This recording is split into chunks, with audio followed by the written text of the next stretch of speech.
الحمد لله رب العالمين. أشهد أن لا إله إلا الله وحده لا شريك له، وأشهد أن سيدنا ونبينا محمدا عبده ورسوله لا نبي بعده. اللهم صل على سيدنا محمد وعلى آله وصحبه وسلم تسليما، صلاة تفتح بها لنا أبواب الرضا والتيسير، وتغلق بها أبواب الشر والتعسير. أنت مولانا فنعم المولى ونعم النصير. أيها الناس اتقوا الله حق تقاته ولا تموتن إلا وأنتم مسلمون. وقال الله تعالى في القرآن الكريم: أعوذ بالله من الشيطان الرجيم، بسم الله الرحمن الرحيم. يا أيها الذين آمنوا قوا أنفسكم وأهليكم نارا وقودها الناس والحجارة عليها ملائكة غلاظ شداد لا يعصون الله ما أمرهم ويفعلون ما يؤمرون. صدق الله العظيم. Puji dan syukur sama-sama kita panjatkan kehadirat Allah Subhanahu wa taala. Salawat dan salam semoga senantiasa tercurahkan keharibaan junjungan alam Rasul Mustafa Nabi besar Muhammad, demikian juga kepada para keluarga dan sahabat beliau. Hadirin sidang jamaah Jumat yang dirahmati Allah Subhanahu wa taala. Di dalam Al-Qur'an Allah berpesan kepada orang-orang beriman, ya ayyuhalladzina amanu, wahai orang-orang yang beriman, qu anfusakum, jagalah dirimu, wa ahlikum nara, dan jagalah ahli keluargamu daripada api neraka. Getanyo sering tak jaga fisik getanyo daripada hal-hal yang berpotensi untuk membahayakan tubuh getanyo dalam kehidupan sino di dunia.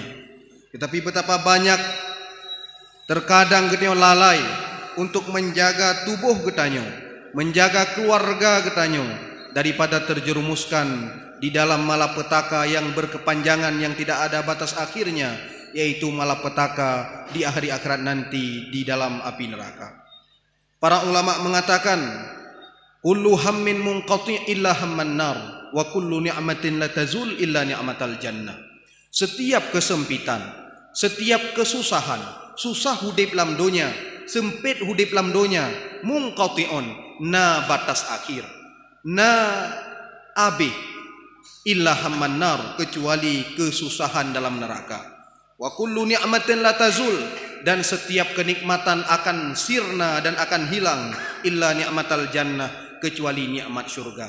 Susah di dalam dunia na batas akhir, tetapi susah di neraka hana penghujung. Demikian juga dengan kenikmatan yang na dalam dunia akan na batas akhir, sementara kenikmatan yang na dalam syurga akan selama-lamanya. Oleh karenanya para hadirin, kita perlu untuk mengambil perhatian bagaimana kita selamatkan jiwa kita, keluarga, anak, perumah kita daripada siksa api neraka yang cukup dan tutung.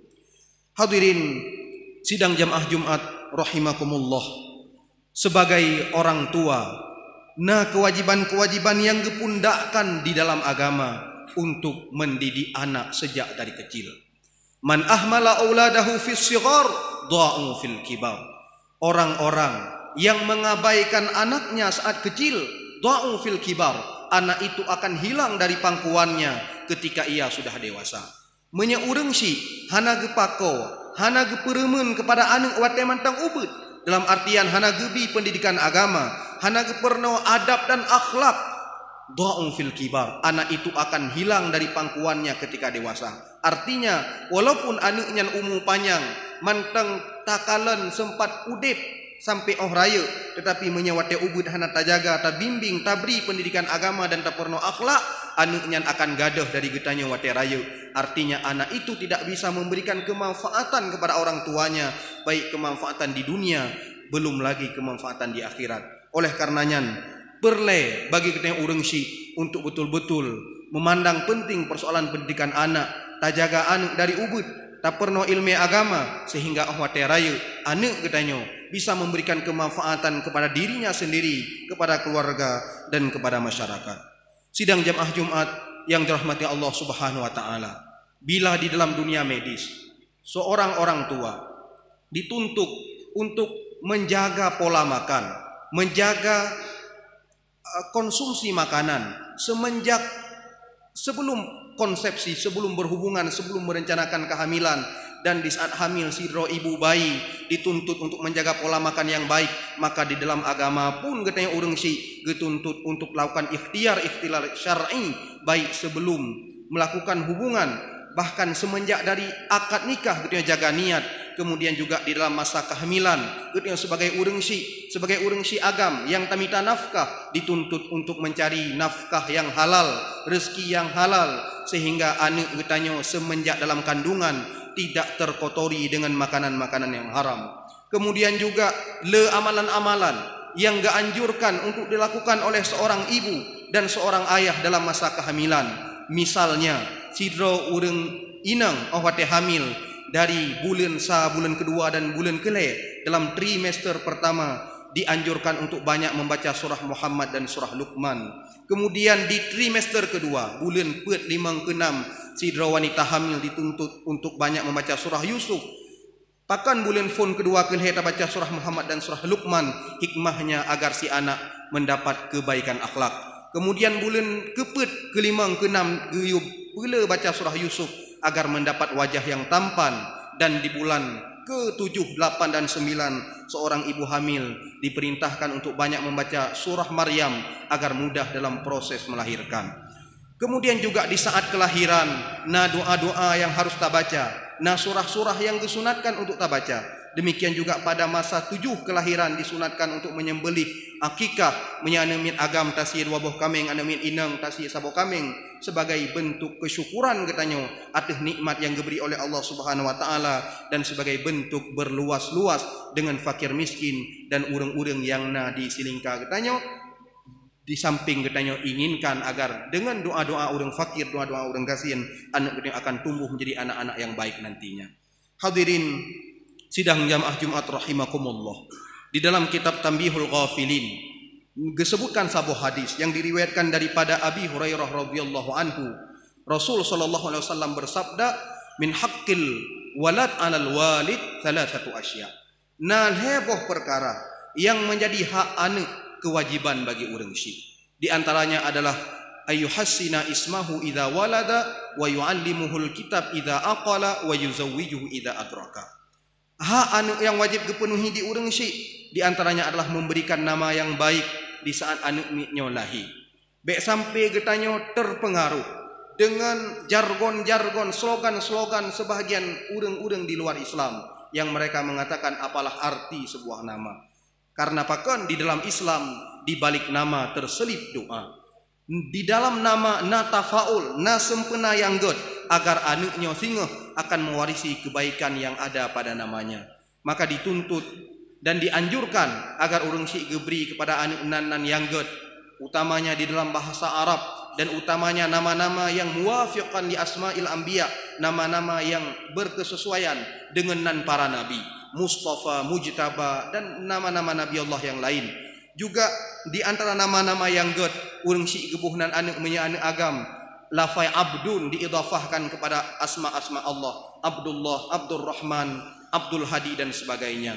Dan juga tidak masalah untuk tabri nan yang lain yang galak bak tak dengar, asalkan memiliki arti yang baik dan juga tidak berlebihan, seperti memberi nama Malikul Mulki, raja dari segala raja, kurang pantas, ataupun nama-nama yang hanya layak disandangkan oleh Allah Subhanahu wa taala.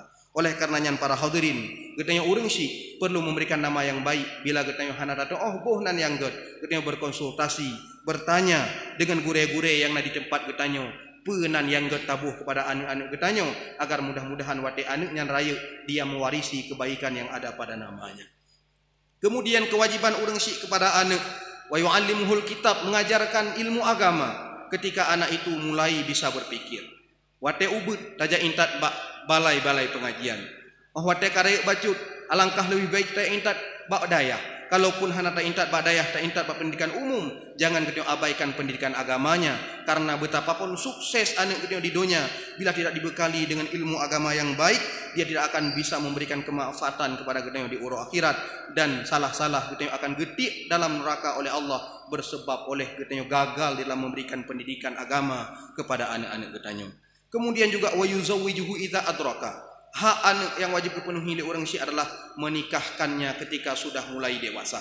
Baik sampai orang Syiah rela gekalan anak berhubungan dengan pasangannya yang tidak halal, tetapi agak kurang serius di dalam perkahwin anak karena alasan galom siap pendidikan dan sebagainya. Apa salahnya anak katanya kalau memang sudah butuh untuk berkeluarga, bahwa tetakalan menyahana atau perkahwin akan terjerumus dalam hal-hal yang gemurkai oleh Allah Subhanahu wa taala, apa salahnya kita berkahwin dan kita juga memberikan pendidikan kepada anak-anak kita.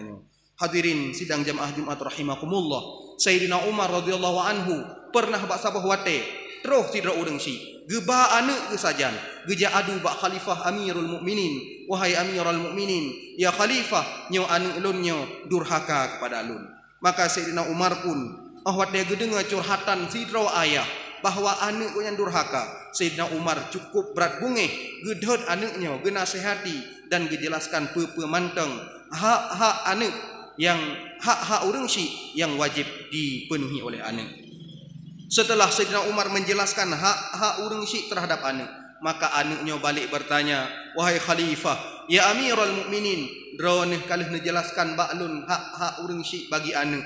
Lun ingin kena tanya pernah hak anak yang wajib dipenuhi oleh orang Syiah. Maka Sayyidina Umar pun menjelaskan, nah hak-hak anak yang wajib dipenuhi oleh orang Syiah di antaranya ayyan takhiba ummah, memilih calon ibu yang baik.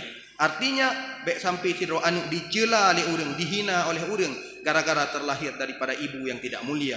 Kemudian wa yuhassinu isma, memberikan kepadanya nama yang baik, dan juga wa yu'allimuhul kitab, memberikan kepadanya edukasi dan pendidikan agama. Maka anak mitnyo setelah mendengarkan penjelasan daripada Amirul Mukminin Umar bin Khattab mengatakan dengan terus terang, wahai khalifah, menyanyan hak anak bagi orang Syiah, lun jangankan man hebohnya musabah pun hana dipenuhi oleh orang Syiah lun, karena lun terlahir daripada sidro mak yang merupakan mantan lamit yang geblok dengan harga yang cukup murah, sehingga kemanapun saya pergi saya dihina karena terlahir daripada ibu mantan budak, seorang wanita yang tidak mulia. Kemudian untuk gebrinan yang god, anak mitnya dijelaskan kepada Amirul Mukminin, wahai khalifah, urang Syiah lun gebrinan kepada lun jual, menya dalam bahasa katanya kelelawar pun heng. Maka wajar-wajar saja menyenyan nan gebuh ke anak mitnyan hana diwa malam urumuh berkeliaran kemana-mana karena sesuai dengan nama yang diberikan oleh orang tuanya. Dan soal mengajarkan pendidikan agama, jangankan mengajarkan banyak ilmu agama, musabuh ayat hana geporno oleh orang Syiah. Maka Sayyidina Umar yang bunuh bungeh kepada anak, jino kebalik kepada orang Syiah geken, wahai fulan, gata mengadu anak durhaka kepada gata, tetapi ketahuilah bahwa engkau lebih dulu durhaka kepada anakmu sebelum anakmu durhaka kepadamu. Hadirin jamaah Jumat rahimakumullah, ternyata di samping durhaka anak kepada orang Syiah, juga ana surah dalam agama orang Syiah durhaka kepada anak ketika orang Syiah tidak memberikan ilmu agama yang mumpuni kepada anak. Hadirin sidang jamaah Jumat rahimakumullah, di dalam kitab Fathul Mu'in, Syekh Zainuddin Al-Malibari mengatakan, wa yu'maru husiba mumayyizun bis salah li sab'in wa yudrabu 'alaiha li 'ashrin. Sidra urang Syiah wajib perintah anak semayang ketika anak berusia 7 tahun, dan ketika anak berusia 10 tahun nya urang Syiah wajib gepoh anak menyatekedi ditinggai semayang dengan poh yang hana melukai. Dijelaskan di dalam syarah Fathul Mu'in bahwa kewajiban memerintahkan salat nyokkan wate 7 tahun, bahkan semenjak mumayyiz wate anak miatnyan ka bisa membedakan antara bro ngan god, ka bisa membedakan antara hal yang maslahat dan membahayakannya, maka urang Syiah wajib keperintah anak semayang walaupun semayang yang dilakukan belum memenuhi syarat. Hana god ditutup aurat, hana god dibersuci, hana apa-apa, tetapi urang Syiah wajib keperintah anak semayang ketika anak kamu mumayyiz. Menyeka umur 7 tahun nyokan wajib sekadar keperintah, tetapi wajib keperintah anak semayang yang ka lengkap syarat dan rukun. Artinya anak ka umur 7 tahun nya orang si wajib gejaga anak semayang dari mulai bersuci. Kiban anaknya berwudu, pekapah berwudu. Kemudian kiban ketika anak bersuci, pekabutoi bersuci, doa-doa semayang, syarat semayang, rukun-rukun semayang, wajib bagi orang isi untuk memerintahkan anak salat yang memenuhi syarat dan rukun-rukunnya ketika berusia 7 tahun. Menyeka umur 10 tahun nyo ahwate ditinggal semayang. Dalam agama wajib bagi orang si untuk gepoh anak karena ditinggal semayang. Bahkan semenjak dari umur 7 tahun kagiyuk perintah semayang yang sip syarat ngenukun. Karena tujuan dia adalah agar anaknya dari masa ubudkan ka terbiasa beribadah kepada Allah Subhanahu wa taala, ka terbiasa menunaikan kewajiban-kewajiban. Bahkan dijelaskan dalam kitab-kitab fikih kan sekedar wajib berperintah semayang ketika siro anak umur 7 tahun wate ditinggal semayang, nya wajib bagi orang syik untuk berperintah kepada anak supaya diqadha semayang-semayang yang tinggal. Demikian juga dengan amalan-amalan yang sunat bagi orang syik untuk berperintahkan anak untuk terbiasa melaksanakan amalan-amalan sunat. Sebahagian di antara getanyo, nah yang kadang-kadang baru mulai dah perintah anak semayang, wate ka balik. Padahal ini ka balik kewajiban anak terpulang kepada anak sendiri. Yang kewajiban ketika orang si nyoka mulai dari semenjak anak usia 7 tahun. Oleh karenanya para hadirin, marilah kita menaruh perhatian penting di dalam persoalan salat anak-anak kita.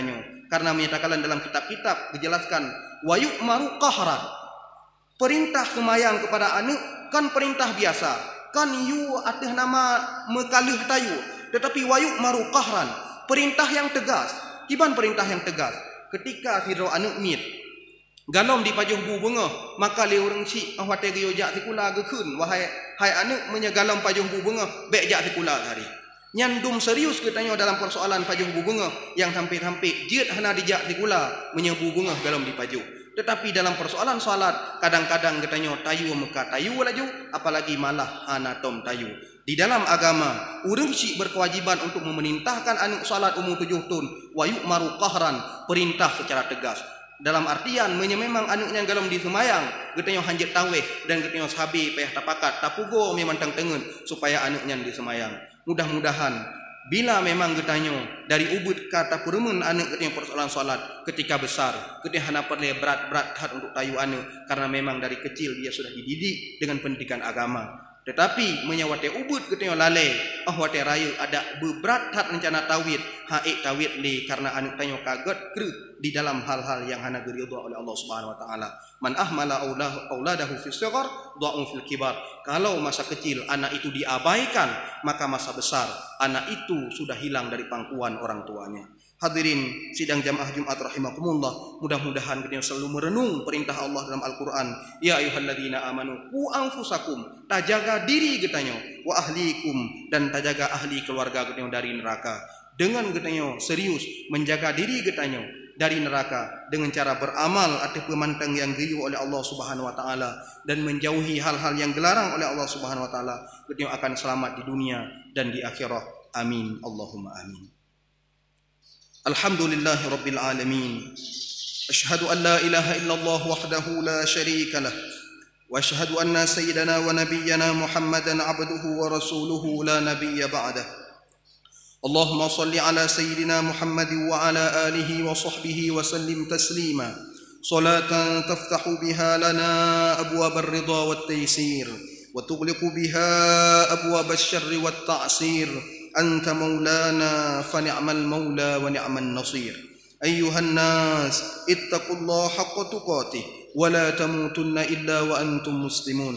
وقال الله تعالى في القرآن الكريم: أعوذ بالله من الشيطان الرجيم، بسم الله الرحمن الرحيم.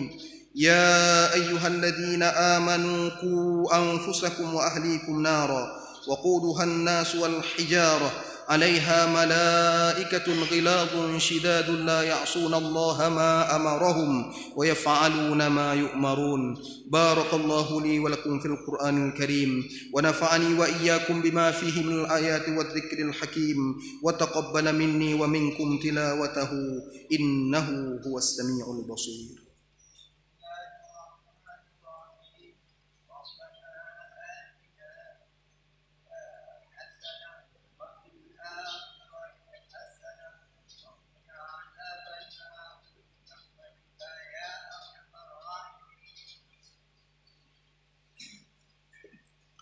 الحمد لله رب العالمين. أشهد أن لا إله إلا الله وحده لا شريك له، وأشهد أن سيدنا ونبينا محمدًا عبده ورسوله لا نبي بعده. اللهم صل وسلم على سيدنا محمد في الأولين، وصل وسلم على سيدنا محمد في الآخرين، وصل وسلم على سيدنا محمد في الملأ الأعلى إلى يوم الدين، وعلى آله وصحبه أجمعين. أيها الناس، اتقوا الله حق تقاته ولا تموتن إلا وأنتم مسلمون. إن الله وملائكته يصلون على النبي، يا أيها الذين آمنوا صلوا عليه وسلموا تسليما. اللهم اغفر للمسلمين والمسلمات والمؤمنين والمؤمنات الأحياء منهم والأموات. اللهم أعز الإسلام والمسلمين واهلك الكفارة والظالمين والمنافقين. اللهم انصر من نصر الإسلام والمسلمين، واخذل من خذل الإسلام والمسلمين. ربنا آتنا في الدنيا حسنة وفي الآخرة حسنة وقنا عذاب النار، ولذكر الله أكبر، الله يعلم ما تصنعون.